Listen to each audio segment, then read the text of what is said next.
छत्तीसगढ़ प्रदेश में जब से कांग्रेस की सरकार एक बार सत्ता में अभी 18 में आई, तब से अगर किसी राजनेता का नाम सबसे ज्यादा चर्चा में है तो वो है माननीय भूपेश बघेल जी, जो स्व के भाव से पीड़ित है।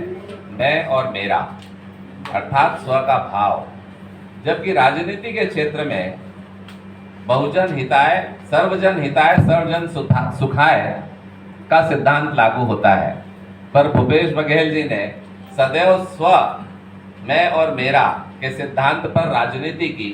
जब वो सत्ता में रहे तो मैं और मेरा इस भाव से उन्होंने छत्तीसगढ़ महतारी की धन संपदा को लूटा।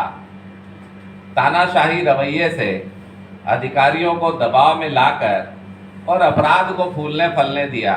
चाहे वो महादेव सट्टा ऐप हो, चाहे कोल स्कैम हो, सब मैं और मेरा स्व के भाव से था। और आज अनेक नेता और अनेक अधिकारी वो जेल पे है और कुछ बेल पे है।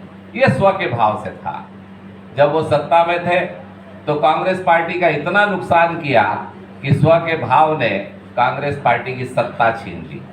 आज विपक्ष में है तो भाव मरा नहीं, स्व का भाव जिंदा है, मैं और मेरा जिंदा है।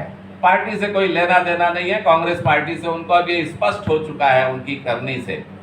जब उन्होंने यहाँ पर लोकसभा चुनाव का अवसर शुरू हो रहा था, तब कहा कि मैं चुनाव नहीं लड़ूंगा, बाकी लोग लड़ेंगे। उनको स्पष्ट रूप से दिखाई दे रहा था कि छत्तीसगढ़ की जनता उनके भाव को समझ चुकी है, वो अपने लिए राजनीति करते हैं, इसलिए वो तैयार नहीं थे।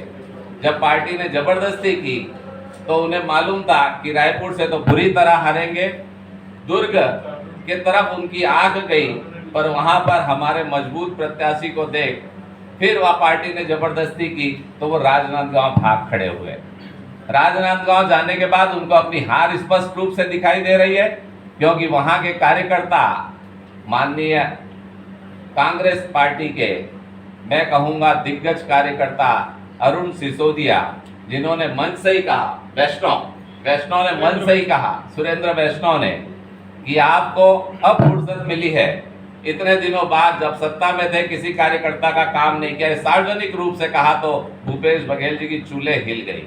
उसके बाद उन्हें पार्टी से निकाला जाए, प्रत्याशी बदला जाए, अनेक नेताओं ने ये चीजें उठाई, क्योंकि सबको पता चल गया कि भूपेश जी अपने लिए राजनीति करते हैं, छत्तीसगढ़ की महतारी और कांग्रेस पार्टी के लिए नहीं। अब लगातार ये मांग उठ रही है